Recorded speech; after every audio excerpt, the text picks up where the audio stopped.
Pendapat kakak jika negara mayoritas muslim seperti Indonesia menerapkan sistem ekonomi Islam itu apa? Kalau ekonomi Islam itu yang prioritas itu jujur sih ya. Jadi di dalam bisnis ekonomi itu bisa lebih jujur dan lebih tentunya jauh dari riba ya. Kalau dalam Islam itu riba kan dilarang. Menurut pendapat kakak, bagaimana sih tentang riba dalam perekonomian Islam itu?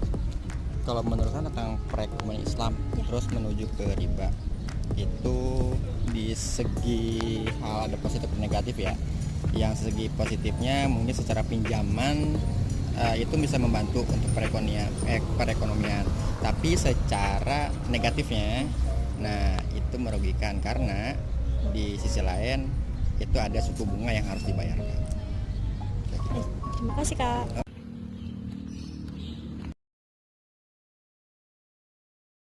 Riba tidak diperbolehkan dalam perekonomian Islam karena bertentangan dengan prinsip keadilan, keseimbangan, dan keberkahan yang menjadi dasar ekonomi Islam.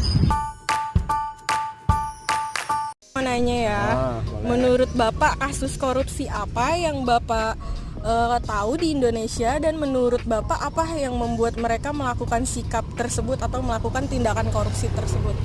Ya, kalau kasus korupsi yang saya tahu ya cukup banyak sebetulnya kasus korupsi gitu kan. Bahkan ranking teratas itu kalau nggak salah kemarin itu Pertamina kalau nggak salah ya. Karena kemarin saya juga lihat di berita itu hampir ada 11 urutan data korupsi dan paling tinggi itu dari BUMN khususnya. Nah, kalau bicara korupsi kan di Indonesia sebenarnya bukan hal yang baru dan saya pikir korupsi di Indonesia itu bukan satu masalah, bahkan sudah jadi penyakit gitu loh. Karena dari pemerintahnya sendiri pun nggak pernah ada solusi dalam menyelesaikan pemberantasan korupsi tadi, dan akhirnya korupsi itu kan terus berkelanjutan. Dan yang herannya lagi bahwa di tengah gencarnya pemerintah hari ini melakukan efisiensi dan sebagainya, ternyata kan kasus korupsi makin hari makin besar. Kalau dibilang sikap kita secara masyarakat umum ya tentu kita sangat menyayangkan terhadap, sebenarnya bukan menyayangkan terhadap si orang yang korupsinya tadi, lebih menyayangkan kepada sikap pemerintah yang sampai hari ini tidak pernah ada ketegasan dalam menyikapi permasalahan kasus korupsi tadi. Nah, tentu kan ini sangat merugikan rakyat. Balik lagi bahwa apapun yang dilakukan pemerintah itu adalah hasil dari uang pajak rakyat. Mereka dipilih, sebelum mereka dipilih mereka sudah disiapkan loh, jangan salah. Fasilitasnya, rumahnya, kendaraannya, gajinya dan sebagainya mereka sudah disiapkan semua sebagai perwakilan rakyat. Dan harusnya mereka itu mewakili aspirasi dan apa yang disuarakan atau menjadi keluhan rakyat, bukan malah menyalahgunakan apa yang menjadi tanggungan masyarakat melalui pajak tadi. Ini kan mau tidak mau kan pajak Indonesia yang dihasilkan dari masyarakat Indonesia ini kan harus dikelola dan dikembalikan lagi kepada rakyat sebagai bentuk pemerintahan yang adil dan makmur. Harusnya kan seperti itu. Coba kalau di depan Bapak ada si pelaku nih, apa yang mau Bapak sampaikan? Ke saya. Ya kalau ada misalkan saya harus berhadapan dengan orang-orang yang korupsi, saya pikir sulit karena memang korupsi ini kan sudah menjadi budaya. Saya pikir kalaupun saya harus menyampaikan, ingat bahwa mereka ini beliau ini adalah orang yang diwakilkan untuk rakyat, mereka yang mewakili rakyat untuk kemajuan pemerintah, masyarakat dan sebagainya. Tentu kan apa yang mereka lakukan tentu kita sesalkan dan segeralah bertobat karena mereka juga punya anak istri. Tentu yang namanya hukum bukan hanya hukum di dunia, hukum di akhirat itu tetap berlaku dan itu tentu pasti akan mendapatkan ganjaran bagi mereka. Kalau itu bicara secara Islami ya, keagamaan. Tapi bicara secara pemerintahan, saya pikir pemerintah dalam hal ini harus tegas. Kita lihat kasus penyelesaian kasus-kasus khususnya di Cina, di negara-negara lain ini kan lebih ke hukuman mati agar membuat si pelaku menjadikan jera. Bahkan di Jepang, kalau di Cina kalau nggak salah itu ada batasan sekitar 250 juta mereka melakukan korupsi itu mereka hukumnya pidananya mati. Tapi kan di Indonesia sampai 900 triliun dan sebagainya itu kan mereka malah mendapatkan privilege atau fasilitas yang beda dengan kasus-kasus yang lain. Beda dengan ketika masyarakat kita nyolong ayam, nyolong kayu bakar dan sebagainya, itu prosesnya sangat cepat tuh.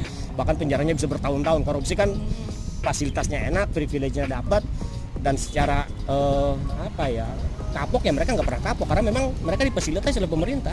Itu yang kita sesalkan sebetulnya. Anak itik ikan lele, siang-siang dikelilingin mainan cantik ya. Takutnya tapi berputar-putar. Oke. Tidak ada sujud dalam sholat jenazah, maka jangan pernah berbungkuk pada orang yang meninggalkanmu.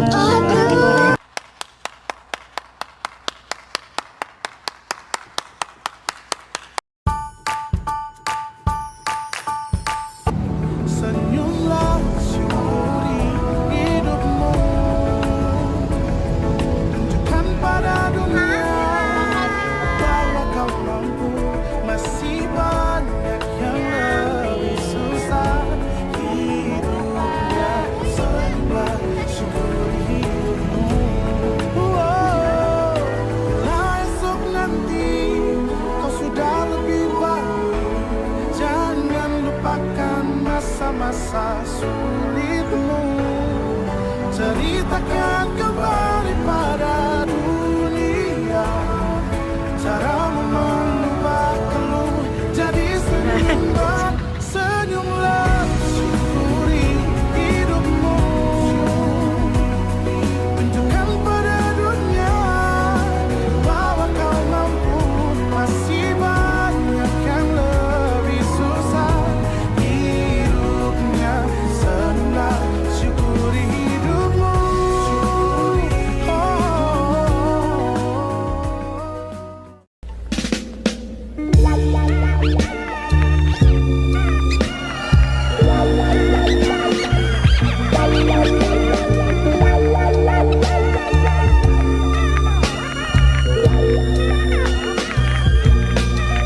I'm so tired of playing with this bow and arrow.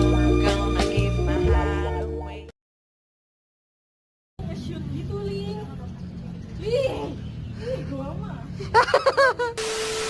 Ini siapa?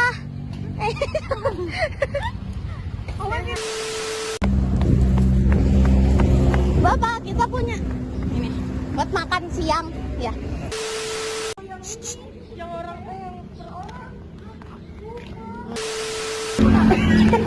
Biar cepet habis.